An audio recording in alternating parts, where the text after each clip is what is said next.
And today I want to talk about one of the most, I wouldn't say famous, but one of the most relevant names of a woman in the Bible. और आज जो वचन में प्रभु के मतलब जो ये बात करेंगे वो एक औरत के बारे में ही बात करेंगे. And it's relevant to what's happening globally right now.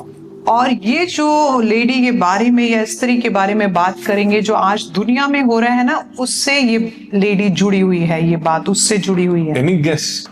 आप कोई भी बता सकते हैं बाइबल में कौन सी ऐसी स्त्री? Hint has to do with what's happening in the world today. तो जो भी आज दुनिया में हो रहा है ये बाइबल में एक औरत है उससे जुड़ी हुई बात है. Any hint? Any hint? What's happening in the world today? All over. Main news. Bang, bang, bang. And where is it happening? Which is the country where it's happening? Iran. So today we are going to talk about an Iranian. Yes. तो आज जो दुनिया में हो रहा है, चारों तरफ लड़ाइयां चल रही हैं, तो ये जो लेडी है उन लड़ाइयों से संबंध रखती है. तो आज जो लड़ाइयां हैं वो ईरान में है, तो हम उसके विषय में बात करेंगे. We're going to talk about a woman who lived in Iran. हम बात करेंगे उस औरत के बारे में जो ईरान में रही. A very strong woman. बहुत ही सामर्थ्य औरत. Who came from a refugee family. जो रेफ्यूजी परिवार से आई थी. I think I'm ticking off all the boxes for the BBC.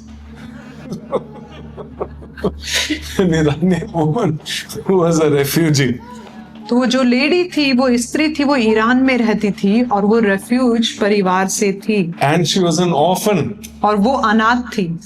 It even gets worse. और भी बुरी बात सुनने को मिलती है कि वो जो लड़की थी या वो स्त्री थी वो अनाथ थी. But she was close to the leadership of the land, to the top range of politics. मतलब वो बहुत ही करीब थी उस राजनीति के पास में. And this was a time when Iran had influence all the way, including Pakistan, everything. It was all under Iran's influence. तो वो जो जगह है, वो जो ईरानियन है, वो लोग बहुत दूर तक राज्य कर रहे थे, पाकिस्तान तक भी. Okay, the only thing is this lady lived thousands of years ago. लेकिन बात यह है कि ये जो औरत है 1000 साल पहले रही. She was the queen of Persia. वो पर्शिया की जो रानी थी. And her name was Esther.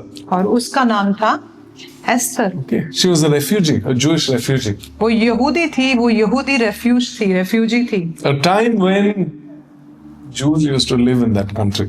और उस समय उस देश में यहूदी लोग रहते थे. I have a picture. और उसकी फोटो भी है. What do you think this is? आप क्या सोचते हैं कि ये फोटो क्या दिखती है, क्या दिखता है इस फोटो में? Tell me, what does it look like? Go near the station in Leicester, you'll see similar. What does it look like? A mosque. Okay, put the next one. That's the inside of this building. Okay. Synagogue, you're very close. Shrine, you're very close. What's the language written there? You know, it's Hebrew. That's the inside of this building. तो ये जो building दिखाई है उस building के अंदर का ये नजारा है. और ये जो लिखा है वो इब्रानियों भाषा में लिखा हुआ है, हिब्रू भाषा में लिखा है. Okay, that building is in northern Iran till today. ये जो बिल्डिंग है आज भी नॉर्दर्न ईरान में पाई जाती है. Those are the tombs of Esther and her uncle Mordecai. और वो जो कब्रें हैं वो एस्तर और जो उसका अंकल था मोर्दके, उसकी कब्रें इन दोनों की. It's still there. The queen's bones are still there. तो वो जो रानी की हड्डियां हैं आज भी उधर हैं. And this is the actual tomb of Esther and Mordecai. तो एस्तर और मोर्दके की असली कब्रें हैं ये. And the story goes, this refugee lady, she became the queen of this huge empire that stretched from India. Can you imagine? The only place in the Bible India is mentioned is in the book of Esther. आप सोच सकते हैं हिंदुस्तान का नाम Bible में लिखा हुआ है और वो भी एस्तर की किताब में लिखा हुआ है. और ये जो औरत थी जो कि यहूदी रेफ्यूजी थी, She became the queen. वो ईरान की क्या बन जाती? रानी बन जाती. The topmost woman in the land was a refugee. तो मतलब उस जगह की सबसे ऊंची स्त्री जो है वो एक रेफ्यूजी थी. Okay. And she changed her name to Esther. और वो अपना नाम एस्तर रख लेती है. And for her, it was a time when the wife, the queen, could not go before the king without permission. और उसके लिए ये था कि जो रानी थी वो बिना राजा की आज्ञा के राजा के पास जा नहीं सकती थी। And this whole country, they were all in exile there. They were refugees. They were really afraid. And her uncle gives her this important verse, which I'd like to look at. Esther chapter 4, verse 14. आप निकालेंगे एस्तर उसका 4 अध्याय 4 verse 14. 4 उसका 14 जो आयत है, 14वीं आयत हम पढ़ेंगे। And her uncle says, who knows whether you have come to the kingdom for such a time as this?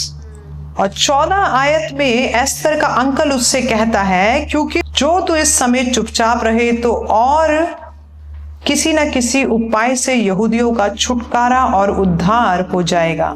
Friends, I take it as, we can take that verse for ourselves.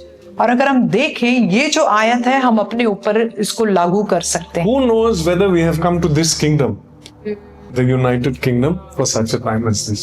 किसको पता है कि हो सकता है हम लोग इस जगह में जहां रह रहे हैं हम अभी इसी उद्देश्य से आए हों। This is also a kingdom. ये भी एक किंगडम है। And so clearly this man says to this lady who doesn't belong there, he tells her, who knows, you have come here to rule. You have come here for a certain purpose. That's purpose for your life. ये जो uncle है वो कह रहा है कि भाई किसको पता कि तू इसी उद्देश्य के लिए आई है इधर, कि तुझे इस उद्देश्य के लिए भेजा गया है कि तू इस जगह को बचाए। I wanted to pull out a few things from this book. और इस किताब में से थोड़ी और बातें हम देखेंगे। For those who need to know the story, जो इस कहानी को जानना चाहते हैं। The king called his wife when he was having a big party. तो जो राजा था ये बहुत बड़ी एक पार्टी कर रहा था और उसने अपनी पत्नी को बुलाया। And she refused to come. मतलब उसकी पहली पत्नी। Yeah. So the queen said, no, I'm not coming. तो उसकी पत्नी ने कहा कि भाई मैं नहीं आ रही हूँ। Why you want to show me off in front of your party के लोगों के सामने? मतलब उसने कहा कि भाई राजा कि तू मुझे क्यों दिखाना चाहता है सारी अपनी जो पार्टी हो रही है उन लोगों के सामने। Those parties most probably the wine flowed like water. हो सकता The lady है was like, no, I'm not coming. हो सकता है कि उस समय में ऐसा होगा कि भाई लोग बहुत पी रहे हैं खा रहे हैं और इसीलिए उसकी पत्नी ने बोला कि भाई मैं सामने नहीं आऊंगी। The king got so upset. और जो राजा था वो बहुत ही उदास हो गया, परेशान हो Said, I want a new queen. उसने कहा कि भाई मुझे नई रानी चाहिए। And they chose this young girl, Esther, who had all the spa and beauty treatments, and finally she became the queen. और फिर राजा इस लड़की को चुनता है कि जो सारे स्पा जो होता है पूरी तैयारी खूबसूरती की वो करके उसको चुनता है, वो उसके पास आती है। And the king knew he was getting this refugee girl to become the top woman in the whole palace, the whole empire. मतलब राजा को पता था कि जो रिफ्यूजी लड़की है वो पूरे के पूरे राज्य पे शासन करने वाली है। But obviously when you come up in life there are people who are jealous. और ये सच बात है कि जब भी कोई इंसान आगे बढ़ता है या ऊंचा होता है तो लोग उससे जलने लगते हैं। And one of the king's men, he was there and he wanted to finish not only Esther but all her people, all the Jews who were living in Iran. तो राजा का एक साथी था या उसका मंत्री था, वो एस्तर से जलने लगा और चाहता था कि एस्तर और उसके सारे लोगों को वो क्या करे, मरवा डाले। And they find out about the plot and everybody starts fasting and praying. और उनको पता चल जाता है कि भाई ये सब हो रहा है हमारे विरोध में, एस्तर को पता चल जाता है और एस्तर क्या करती है, उपवास और प्रार्थना करती है। The whole land starts fasting and praying. वरन पूरे के पूरे जो यहूदी लोग थे वहां पे उनके लोग उपवास और प्रार्थना करने लगते हैं। Because this evil minister of the king had set aside a day when he was going to finish all the Jewish people. क्यों? क्योंकि इस राजा ने भी या जो उसका मंत्री था उसने एक दिन निकाल लिया था कि आज के दिन हम सारे यहूदियों को खत्म कर देंगे। It's a story which is repeated again and again and again throughout history. I mean, this is what is happening even now also. और यही एक कहानी है जो बार बार हमारे इतिहास में दोहराई गई है। And Esther is the only one person of influence who thinks maybe I can do something. और सिर्फ एस्तर ही है जो सोचती है और ये देखती है कि शायद मैं कुछ कर सकती हूँ। So the story goes, she goes before the king with fear and trembling. She stands at the entrance of his audience hall and he sees her and he says, come in. तो जाना allow नहीं था। Yeah. कोई भी राजा के पास जा नहीं सकता था राजा की इजाजत के बिना, अगर गया तो वो मारा जाएगा। तो बड़ी ही डरी हुई बात थी, लेकिन एस्तर दुआ उपवास के साथ राजा के सामने जाती है। She went before the king, he extended his scepter, she touched the scepter, and then she talks to him, and then the end game is the whole nation is saved. और राजा उसको आने देता है और उसका जो अंत होता है वो यही होता है कि सारे के सारे एस्तर और यहूदी लोग बच जाते हैं। And the Bible says that from that day there was a celebration initiated and it was called Purim. और बाइबल बताती है जब से वो यहूदी लोग और एस्तर बचे तब से वो एक त्योहार मनाने लगे जिसको वो प्यूरम कहते हैं। Till today they celebrate it. और आज भी यहूदी लोग इस त्योहार को मनाते हैं। You know when it was? आप जानते हैं कब था ये त्योहार? Any idea? कोई idea? Anything? Anything? When was Purim? Anyone knows this year when was Purim? Last week was Purim. पिछले हफ्ते ये जो त्योहार यहूदी लोग मनाते हैं एस्तर के लिए वो प्यूरम पिछले हफ्ते मनाया गया। Okay, and Purim is a celebration of when they are saved from the Persian Iranian king. वाव। प्यूरम ये जो त्योहार है वो उस समय मनाया जब वो ईरानियों से बचाए गए थे। And I think Netanyahu, and this is going out onto YouTube, purposely timed the attacks when it coincided with Purim just to make a point. और ऐसा मानते हैं ब्रदर, ऐसा सोचते हैं मे बी शायद कि जो इजराइल का जो प्राइम मिनिस्टर है वो जानता था कि ये दिन आने वाला है प्यूरम का त्योहार और उसी दिन उन लोगों ने अटैक किया था ईरान पे। You know, it was like his good luck charm. If I attack Iran on Purim, I'll win the war. Maybe he thought that because it's too much of a coincidence. Why did he attack in the week of Purim? मतलब ये बड़ी ही सोचने की बात है कि क्यों उस इजराइल के प्रेसिडेंट ने ये जो त्योहार मनाया जाता है एस्टर के लिए उसी दिन पे ही अटैक क्यों किया ईरानियों के ऊपर। It's like a repeat of the whole story again and again. The same thing repeated after thousands of years. It's happening in our lifetime. मतलब हजारों साल बाद ये कहानी फिर से दोहराई जा रही है हम लोगों के सामने। It's relevant to the whole world. और ये जो जुड़ी हुई बात है ये पूरी दुनिया से जुड़ी हुई है। In those days also it was relevant in the whole known world all the way up to India. और उस दिनों में भी उन दिनों में भी हिंदुस्तान तक लोग ये बात जानते थे। But all it took was one woman. लेकिन इन सारी बातों को करने के लिए सिर्फ एक ही स्त्री की जरूरत पड़ी। Just think, one woman, she changed history, and till today we are remembering that. मतलब आप सोच के देखें कि एक औरत के द्वारा पूरा का पूरा इतिहास बदल गया और आज भी हम उसको याद कर रहे हैं यहाँ पे। If she did not have the guts to go before that king, all the Jewish people would have been killed, and Messiah would not have come through the Jews. मतलब अगर उस दिन एस्तर के अंदर ये हिम्मत ना होती कि मैं राजा के सामने उसकी बिना आज्ञा के चले जाओ तो आज मसीह नहीं आ पाता। We won't be sitting here. और आज हम यहाँ बैठे नहीं होते। This is one woman. ये एक स्त्री के द्वारा। You know, we don't realize sometimes the decisions, the actions we take, it changes history. Not in our generation maybe, but multiple generations down the road. क्योंकि हम नहीं जानते हैं कि कितनी बार हमारा एक कार्य करना या एक डिसीजन लेना वो आने वाली पीढ़ियों तक भी कितनी चीजें बदल सकता है। Her uncle told her, "Who knows? You have come to the kingdom for such a time as this." और उसका अंकल उसे यही कहता है क्योंकि तू इस समय चुपचाप रहे तो और किसी न किसी उपाय से यहूदियों का छुटकारा उद्धार हो जाएगा। You know, the world is full of places where the woman is not considered equal to men. क्योंकि आज भी दुनिया में बहुत सी ऐसी जगहें हैं जहाँ पे औरतों को आदमी के बराबर नहीं माना जाता है। In this country, they say there's equality, but actually there's not. In many places. इस देश में वो ऐसा कहते हैं कि बराबर हैं दोनों के दोनों आदमी औरत, लेकिन ऐसा नहीं है। The interesting thing is men can't have babies. जो कि जांचने वाली या जानने वाली बात है कि भाई आदमी लोग को बेबी नहीं हो सकता है। Cannot technically have babies. Yes मतलब खुदा की तरफ से देखा जाए तो कैसे आदमी के बच्चे हो सकते हैं। And I wonder if men could have babies. I mean, can we? Okay, you have the baby, but after that, do we actually have the patience? That I don't know. Maybe that's why God said, "No, man, you can't Yes. have babies." मतलब प्रभु ने रखा है, उसने रखा है, हिसाब से बनाया उसने, लेकिन इंसान बोल रहा नहीं, हम अपनी मर्जी करके करेंगे जो You करेंगे। know, there's so much importance. There is so much importance how one single woman can change history. You see it throughout history. in the Bible, out of the Bible. आप देख सकते हैं पूरे इतिहास में, चाहे वो बाइबल से हो या बाइबल के बाहर हो, एक औरत के द्वारा कितनी चीजें बदल सकती हैं। This one woman, what she did, because of her courage just to go and stand in front of her husband, it's influenced history till today. मतलब एक औरत के उसके अंदर हिम्मत हुई कि वो अपने पति या अपने राजा के सामने जाके खड़ी हो सकती है और उसका असर पूरे इतिहास पे पड़ा। Okay. Another interesting thing is God's name is not mentioned at all in the whole book of Esther. और दूसरी बात ये है कि परमेश्वर का नाम पूरी एस्तर की किताब में नहीं आया। You can read it like a story. आप उसको, एस्तर की जो किताब है, आप कहानी की तरह पढ़ सकते You हैं। can read it like a Jewish story. आप उसको पढ़ सकते हैं, एक यहूदी कहानी लिखी हुई I was है। wondering why is it there? लेकिन ये बुक फिर बाइबल में क्यों है? Because this woman was directly responsible for Jesus to come. Because if she hadn't had the guts, things would have changed. क्योंकि ये औरत प्रभु के आने से जुड़ी हुई थी कि यीशु मसीह आएंगे। अगर उसके अंदर ये हिम्मत नहीं होती तो कैसे होती ये बात? You know her name, Esther, आप जानते हैं उसका नाम जो है Esther, is the name of a goddess. वो एक देवी का नाम है।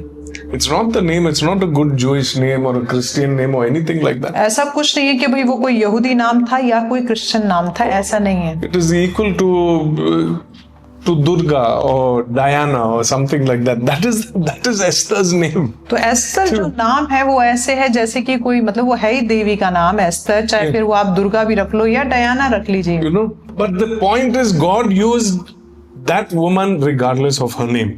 लेकिन बात यह है कि परमेश्वर ने उस औरत को चुना और उसे इस्तेमाल करा, चाहे उसका नाम कुछ भी था। God's identity for her was a queen and the deliverer for her people. मतलब परमेश्वर की नजर में तो उसकी पहचान थी कि वो रानी है और वो अपने लोगों का छुटकारा लेकर आएगी। Okay, this name Esther, तो ये नाम जो एस्तर है, it means the queen of heaven, that goddess. मतलब इसका ये है कि स्वर्ग की देवी। Okay, there's also an interesting thing. It means star. Esther का जो मतलब है वो है तारा। Esther, Ishtar. Ishtar was the goddess name, and from English we get the word star. तो जैसे कि स्टार या एस्तर जो इंग्लिश है स्टार, फिर हिंदी में बोलेंगे तारा। Okay, so she was, her name literally meant star. उसके नाम का जो मतलब था वो तारा ही था। Okay, the queen of the palace, her name was Star. तो जो रानी थी उस महल की, उसका नाम जो था तारा। And interestingly, that star was connected to Venus. You've heard of Venus? Venus, the planet Venus. और मजे की बात यह है कि जो उसका नाम था एस्तर, वो जो मैंने हिंदी में गूगल पे चेक करा, वीनस को क्या बोलते हैं, वो ये है कि शुक्र ग्रहण उससे जुड़ा हुआ है। How does it connect to Jesus? तो ये नाम या ये जो बात है यीशु मसीह से कैसे जुड़ी हुई है? Listen carefully. आप ध्यान से सुने। Jesus says, Revelation, प्रकाशित वाक्य, I am the bright and morning star. जो कि प्रकाशित वाक्य में लिखा है, यीशु मसीह कहता है कि मैं भोर का चमकता हुआ तारा हूँ। Okay, Jesus calls himself the morning star. यीशु मसीह अपने आप को सुबह का या भोर का तारा बताता है। And what is the morning star? For everybody, you know, it is the planet Venus. आप जानते हैं वो जो भोर का तारा है वो सबके लिए वो शुक्र ग्रहण है या वीनस है। It is the same star after which the planet after which Esther is named. Jesus calls himself and says, I am that morning star. मतलब ये वही तारा जो कि एस्तर के नाम का मतलब है, यीशु मसीह अपने को बुलाता है कि मैं वही तारा हूँ। It is almost as if Esther is the female version of the name of Jesus saying, I am the morning star. ये बिल्कुल ही ऐसा हुआ जैसे कि एस्तर के ऊपर यीशु मसीह, मतलब वो कह रही है कि मैं भोर का तारा हूँ, फीमेल उसमें। And the Bible is full of people who are types and shadows of Christ. और बाइबल जो है पूरी की पूरी भरी हुई यीशु मसीह की परछाई जो दिखाती है पुराने नियम। Does it sound familiar? क्या ये बात जानी पहचानी लगती है? As we head into Easter, जबकि हम ईस्टर की ओर जा रहे हैं, one human being एक ही इंसान standing as a mediator between the king and saving her whole nation. एक ही व्यक्ति जो कि राजा, जो कि परमेश्वर है और इंसानों के बीच में खड़ा है। One human being एक ही इंसान who saved the whole nation. जिसने पूरी दुनिया को या मतलब पूरे देश को बचाया। Esther was a woman. वो स्त्री जो थी, एस्तर वो स्त्री थी, Jesus the man. और यीशु मसीह जो कि आदमी व्यक्ति। Esther the meaning morning star, Venus. Esther का मतलब जो कि भोर का तारा या Venus, Jesus who says, I am the morning star. और यीशु मसीह ने कहा कि मैं भोर का तारा हूँ। I mean, why is this book in the Bible? Why is her name Esther? You know, why couldn't they call her a Jewish name? मतलब क्यों बाइबल में ये नाम लिखा हुआ है एस्तर, क्यों उसे यहूदी नाम से पुकारा नहीं गया? Why is God's name not mentioned at all in the whole book? क्यों परमेश्वर का नाम एस्तर की किताब में बिल्कुल नहीं आया? But the fact is staring us right in the face. The name Esther itself signifies Jesus himself. लेकिन जो सच्चाई है वो हमारे सामने ही है कि जो एस्तर है वो है भोर का तारा, और यीशु मसीह ने अपने आप को भोर का तारा बोला। So we think, no, Jesus was a man, the man, son of man who saved the whole world. हमने बोला कि भी यीशु मसीह जो है, या बाइबल में लिखा है कि वो मनुष्य की संतान था जिसने सारी दुनिया को बचाया। And women could think, no, what am I? हो सकता है कि औरतें सोचे भाई मैं क्या हूँ। God has consistently used women throughout history to do great things. लेकिन परमेश्वर ने औरतों को लगातार इस्तेमाल करा है पूरे इतिहास में कुछ ना कुछ बढ़िया करने के लिए। Everywhere throughout history, पूरी जगह अगर आप देखें, women who stood up in the face of all odds. मतलब औरतें खड़ी हुई हैं जबकि बातें बड़ी अजीब थी, बिगड़ी हुई थी, उनके सामने वो खड़ी हुई हैं। And I'm sure all of us have those stories in our families down the generations. There was one woman who stood up for something. और वो ऐसा है कि हम में से हर एक के पास कोई ना कोई ऐसी कहानी होगी कि भाई हमारे घर में एक औरत थी या स्त्री थी, वो इस प्रकार खड़ी हुई, You know, and who changed the course of our families. जिसने हमारे पूरे परिवार का रास्ता ही बदल दिया। Next Sunday, Mothering Sunday, we'll talk about mothers, important mothers. Yes, अगले Sunday mothering Sunday, mother's day, Mother's Day, Mother's Sunday. Yeah, only you okay. can. We'll talk about that. और हम उसके विषय में भी बात करेंगे। But I was thinking, it's just so interesting that we're talking about Esther, who was a type and shadow of Christ. हम यहाँ पे बात कर रहे हैं एस्तर के बारे में जो प्रभु यीशु मसीह को दिखाती है। One woman, एक औरत, similar situation as today, उसकी भी बिल्कुल ही आज की जैसी परिस्थिति थी, contextually relevant to the political situation of today. और आज जो चल रहा है राजनीति में बिल्कुल ही ऐसी उसकी स्थिति थी एस्तर की भी। It was just so apt that we talk about Esther today when last week was her festival. मतलब ये ऐसा हुआ कि आज ही हम एस्तर के बारे में बात कर रहे हैं जबकि पिछले हफ्ते वो मनाया गया। And the same thing is happening again to her people. और बिल्कुल ही सेम बात उसके लोगों को अगेन मतलब फिर से हो रहा है। And the thing is, friends, लेकिन बात ये है, Jesus came यीशु मसीह आए, and he made all of us worthy to go to the Father. उसने हम सबको योग्य बना दिया कि हम पिता से मिल सके। It's not like Esther, she had to fear before a man. Can I touch your scepter? Can I enter? मतलब ये ऐसा नहीं है कि एस्तर को डरना पड़ा इंसान के सामने, उस आदमी के सामने, क्या मैं आ सकती हूँ तेरे सामने या नहीं। You know, in the book of Hebrews it says he has entered into the veil, the most holy place, so that we could also go. मतलब इब्रानियों की किताब में बताता है कि परमेश्वर सबसे महान पवित्र स्थान में चला गया ताकि हम भी जा सकें। We do not need to do anything. हम लोग को कुछ भी नहीं करना पड़ा, No rituals, कुछ भी रीति रिवाज नहीं, no giving, nothing, no works which we do can get us into the presence of God. मतलब जो भी हम करते हैं वो कोई भी ऐसी चीज नहीं है जो हमें परमेश्वर की उपस्थिति में ले जा सके। An unholy human cannot go into the presence of God except through the door, which is Christ. मतलब जो कि बिल्कुल ही शुद्ध नहीं है इंसान, पवित्र स्थान नहीं है, इंसान नहीं है, वो कैसे परमेश्वर के पास जाएगा बिना उस द्वार के। Just think of it. आप सोच के देखें, So difficult and yet so easy. मतलब बहुत मुश्किल लग रहा है लेकिन फिर भी बहुत आसान है। The more we try, the more it makes it difficult. जितना हम कोशिशें करते हैं उतनी मुश्किल लगती है ये बात। Only through belief. सिर्फ विश्वास करना, Only through belief विश्वास करना है, we can become God's own children. हम परमेश्वर के बच्चे बन सकते हैं। And that is the most wonderful thing about every day, not just Women's Day. मतलब ये जो बात है ये हर रोज के लिए है, खाली आज के दिन के लिए That नहीं है, through faith and belief कि हम विश्वास के द्वारा can go before the King of Kings. हम राजाओं के राजा के सामने जा सकते हैं। Let's just bow our heads. आइए हम अपने सरों को झुकाएंगे। Time has flown.